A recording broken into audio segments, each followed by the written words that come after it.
Assalamualaikum warahmatullahi wabarakatuh. Selamat pagi Bapak Ibu dan teman-teman operator dimanapun berada. Jumpa lagi bareng saya Kang Abi. Di kesempatan pagi hari ini kembali kita lanjutkan bahasan kita tentang aplikasi Dapodik 2024. Masih di menu sarana prasarana. Yang akan kita bahas di Sarpras kali ini adalah menu ruang atau ruangan. Nah, sebelum dilanjut Bapak Ibu silahkan ditekan dulu tombol subscribe-nya, kemudian like, share, dan komen agar video ini bermanfaat. Jangan lupa tanda loncengnya juga dinyalakan agar nanti ada notif baru kalau ada video terbaru. Baik Bapak Ibu dan teman-teman sekalian, sebelum kita lanjut ada satu kaidah yang saya ingin sampaikan kepada teman-teman. Jadi kalau untuk pengisian di menu Sarpras itu kaidahnya adalah kaidahnya adalah ada tanah ya. Satu lembaga memiliki tanah ya. Entah itu tanahnya pinjam, entah itu tanahnya beli, atau misalnya hibah dan lain sebagainya. Pokoknya kaidah di Sarpras adalah harus memiliki tanah. Nah, di atas tanah nanti harus ada gedung ya. Kan yang namanya sekolah harus punya gedung, gedung bangunan ya. Bukan gedung Bapak Ibu, bangunan gitu. Nah, nanti bangunan ini saya beri contoh, misalnya yang warna kuning-kuning ini adalah bangunan. Bangunannya ada 1, 2, 3, 4, ada 4 bangunan. Nah, 4 bangunan ini kita beri nama saja, misalnya gedung A, gedung B, gedung C, dan gedung D ya, A, B, C, D. Nah, di masing-masing gedung ini ada ruang kelas. Ini yang warna biru ini ruangan ya, bukan ruang kelas, ruang Bapak Ibu. Boleh ruang kepala sekolah, boleh ruang TU atau ruang guru, boleh, atau ruang kelas ya. Masing-masing ini ada namanya ruang. Nanti diberi nama masing-masing ruangnya. Nah, di dalam ruangan itu ada alat. Nah, kali ini yang akan kita bahas adalah ruangan ini Bapak Ibu yang warna biru ya. Nah, tadi di pertemuan yang lalu kita sudah bahas tentang tanah dan bangunan-bangunan yang ada di atas tanah. Nah, sekarang di atas tanah sudah ada bangunan dan di dalam bangunan ada yang namanya ruangan. Nah, sekarang ruangannya akan kita bahas. Baik, langsung saja Bapak Ibu dibuka aplikasi Dapodiknya. Nah, silakan Bapak Ibu dibuka aplikasi Dapodiknya, kemudian pilih menu Sarpras dan pilih menu ruangan. Nah, pada saat Bapak Ibu mengklik ruangan, nanti isi menu dari ruangan ini akan muncul, yaitu ada ruang kelas, ruang kepala sekolah, kamar mandi, dan ruang penunjang. Nah, ruang penunjang ini nanti ruangan yang bukan kelas, bukan ruang capsek, bukan kamar mandi, misalnya kayak gudang dan lain sebagainya. Nah, sekarang kita bahas yang menu kelas dulu ya. Nah, ini menu kelas yang kita buat. Ini saya contohkan, ini saya sudah membuat 3 ruang kelas ya. Nah, untuk pengerjaan di semester ini, bagi Bapak Ibu yang sudah punya kelas dan tidak ada penambahan, Bapak Ibu tinggal klik saja kelasnya, kemudian pilih kondisi ruang, kemudian diberi nilai kerusakannya misalnya 23 ya. Kemudian simpan. Kalau tidak ada kerusakan, Bapak Ibu tinggal klik saja, pilih kondisi ruang, kemudian simpan seperti ini ya. Kemudian yang ketiga juga sama, pilih kemudian simpan. Ini kalau seandainya Bapak Ibu tidak ada penambahan. Nah, bagaimana kalau seandainya Bapak Ibu mau nambah ruang kelas lagi misalnya? Oke. Untuk penambahan Bapak Ibu di menu ruang kelas ini ada menu-menu menu-menu pelengkapnya, yaitu ada tambah, ubah, hapus, tampilkan, dan kondisi ruang. Nah, ini untuk menambah, ini untuk mengubah, ini untuk menghapus, ini untuk menampilkan. Menampilkan dari apa? Ini kan tidak diperlihatkan ya, ketika kita klik ini dia akan panjang seperti ini.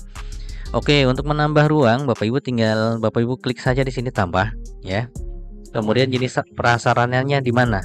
Apa namanya, ruang kelas. Kemudian ruang kelas ini ada di bangunan mana? Misalnya di bangunan B. Kemudian kodenya, misalnya kode kita masukkan, kita lihat dulu kode ini. Kode ruang sesuai dengan penamaan di sekolah. Oke, kode ruang misalnya gedung A2 misalnya penamaannya. Jadi Bapak Ibu sebelum mengisi ini silahkan dibuat denah dulu ya. Nama ruang misalnya kelas X misalnya. Kemudian registrasinya ya, untuk registrasi kita lihat registrasi adalah registrasi prasarana, misalnya nomor registrasinya 34.879.G misal. Kemudian berapa lantai? Di sini misalnya 1 lantai, panjangnya contoh 4 misalnya, lebarnya 4, luasnya 16 ya. kemudian luas plesternya berapa, semuanya diisi Bapak Ibu. Silahkan ya, luas kusen, lantai, semuanya diisi. Kalau sudah, klik simpan. Oke, seperti ini jadilah ruang kelas. Langkah berikutnya Bapak Ibu tinggal isikan kondisi ruangnya. Diklik tadi ruang kelas 10-nya atau X-nya. Di sini dipilih misalnya tidak ada kerusakan, tinggal klik simpan saja. Oke. Sudah sampai sini kalau mau nambah. Nah, bagaimana kalau seandainya mau menghapus ruangan ya? Nah, menghapus ruangan itu bisa dilakukan langsung di sini. Ya, manakala ini tidak memiliki data turunan. Contoh, kita akan hapus yang baru saja kita buat. Kita klik hapus seperti ini. Nah, di sini ada periodik tuh, ada periodik 2023-1. Ini tidak bisa diubah, harus dihapus melalui jalur penghapusan bangunan. Nanti kita akan bahas Bapak Ibu.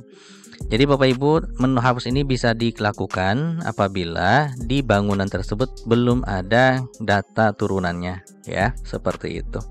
Insyaallah nanti akan saya share cara untuk menghapus ruang kelas lah ya, khusus.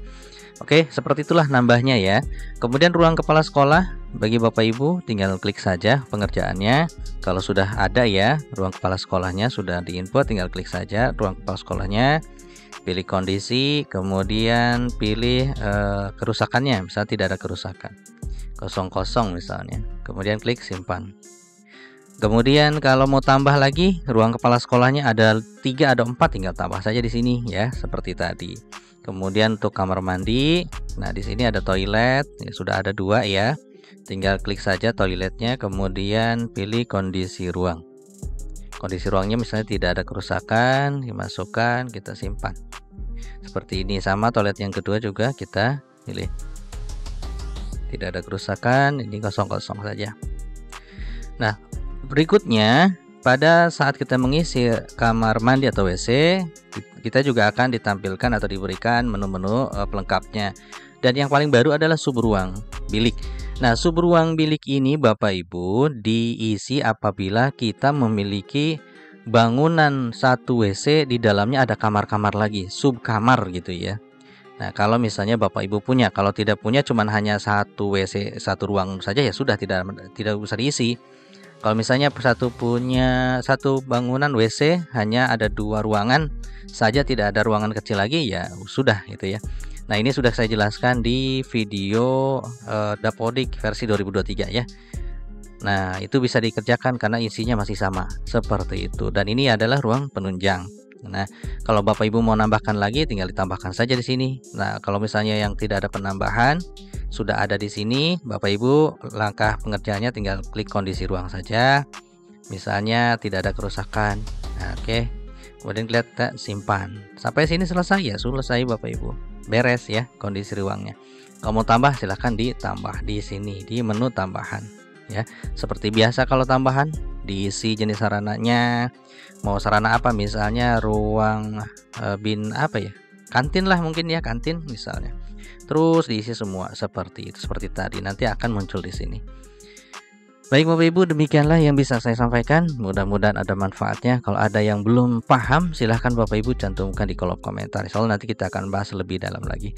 Terima kasih, semoga bermanfaat. Assalamualaikum warahmatullahi wabarakatuh.